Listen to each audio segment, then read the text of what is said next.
Who here is familiar with opening wine?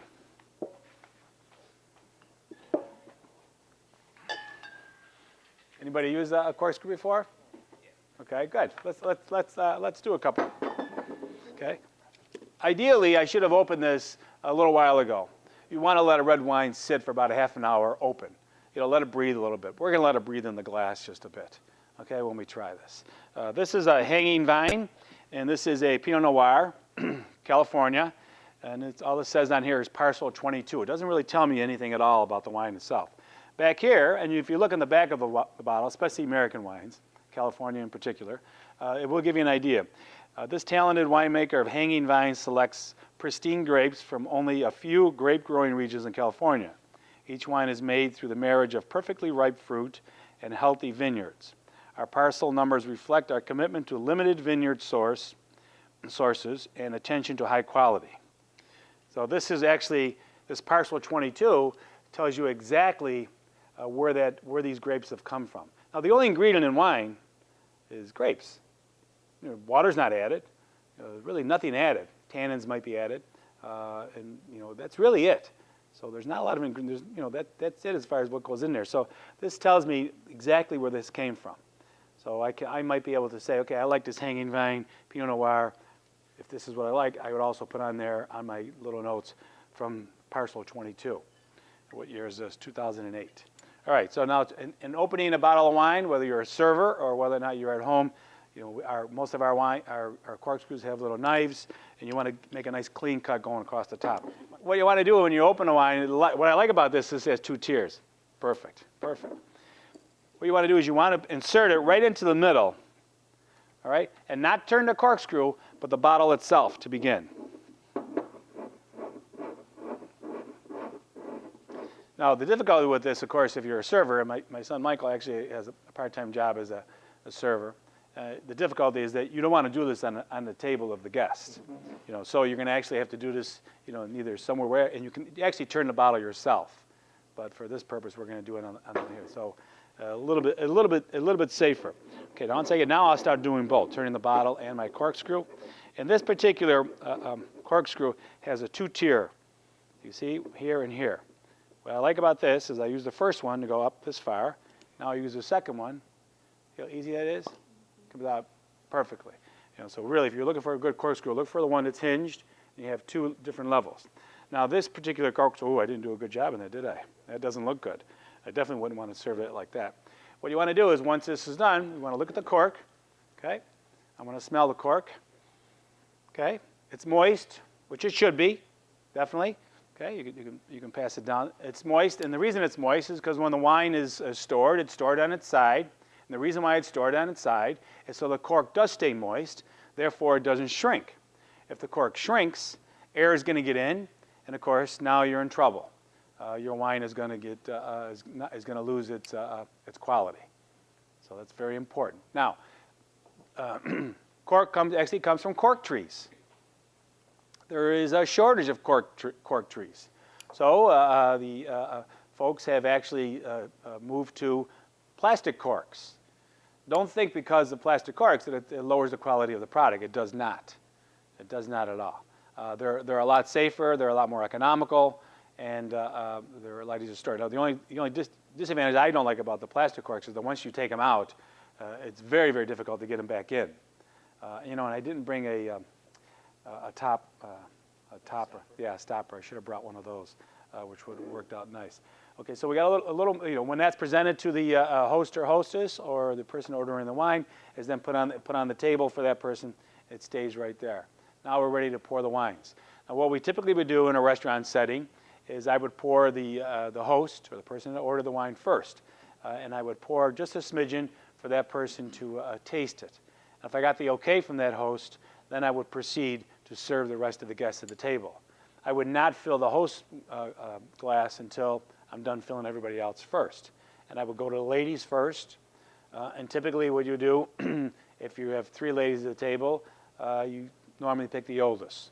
All right, and that really is, some people say, and the woman is at the table and says, oh my goodness, you pick me because I'm the oldest one at this table. I look the oldest, and no, ma'am, I just thought that you look very anxious. You would like a glass of wine. So, you want to cover that up. But typically, what you serve ladies first, the host then is served last. Okay? So if you wouldn't mind, would you give everybody a little smidgen of this? Okay, we're going to start with the hanging vine. This is a California. Okay? Give it a shot. Want to open it? Because if we're not going to drink it now, I'm going to drink it later. You can stand up and do it to make it easier for yourself. Got it? Oh, there you go. Yeah, you got it right in the center, too. Perfect. You got a better center than I did.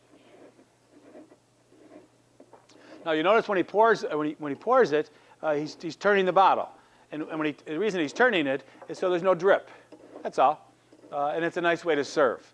That's a good thing that you have. Now, there's 3 steps in actually tasting. All right? There's in the glass, on the nose, and on the palate. All right?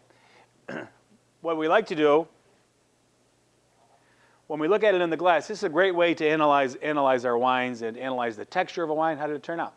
Oh, perfect. You did that. Did you use the double hinge? Yeah. Yeah. Nice, isn't it? Double hinge before. Never? It's nice, isn't it? Yeah, I like it a lot. It really gives you a little better angle, when you're doing it. Yeah, I think it really works well. These are nice too, but this only has one. And actually, I haven't seen a lot of these. That's why I think he stole it from me. But I'm not gonna. Well, I'm not tasting or what here? Oh, okay. Okay. So now what we want to do before we taste, let's do a couple different things. Leave it on the table itself and swirl it. Okay. Give it a good swirl. Okay. That actually is going to release the aroma. So now, as awkward as this may sound to you, you really want to get your nose right in it. Either bring it to your nose or get your nose, right in the wine itself. That should release the aromas. Okay, without me giving you any tips, and I don't like just to put out the list of aromas that you might have here. Do you smell anything at all? Do you smell like, think about cinnamon, or think about anise, or berries, or anything? Blackberries, yeah, blackberries, big time. Yep, good one. You ever hear the expression legs? I'm sure you have, but not when it comes to wine. But legs actually are an indication of, most people you think the legs indicated quality, the quality of wine. Really, legs have nothing at all to do with the wine. The legs is actually when you swirl it pretty high and you see what's coming down to the bottom. These are actually the legs on the side of the glass. Okay? What you see is these are the legs that are coming back. And what the legs indicate is the amount of alcohol in the wine itself. The higher the alcohol content, the longer the legs. That's really what legs indicate. It has really nothing to do with quality. And of course, alcohol content is not specifically related to quality. All right, so that really is what you're seeing here. If I was tasting Jameson right now, and I'd swirl it just like this, you would see that it's 90 proof. It would take a little while for that to come down the glass back into the bowl of the glass itself because of the alcohol content of Jameson. All right. All right. So basically, when we're tasting wines, we're tasting it with our nose. We think we're tasting with our palate, but we really are tasting it with once it hits our tongues and in our mouth, no longer are we going to smell these berries that we think we just smelled. It's really through our nostrils that we're smelling. So give it a shot. What you want to do is when we taste it the first time, and let's talk about the color for 1 second. I did not bring a white sheet of paper with me, but what you want to do, and what a lot of tasters will do, I won't. Yeah, but this doesn't work. I need one white sheet that's white on both sides. Here, I'll do this. What we want to do is, in order to determine the color of the wine, you want to put it up against a white sheet of paper, but you want to have a white sheet of paper, not like that, Tanya, because you have too many sheets to go with it. You want it to be transparent white, and then that basically is going to tell you is it opaque, what type of what is the color. Now, when we get into the Chardonnay, you'll see that there's specific like straw kind of a color. This one here, this is almost this is black opaque, and I'm a colorblind guy, so I have a sometimes difficult time picking up all the colors that are in there. All right, let's taste it.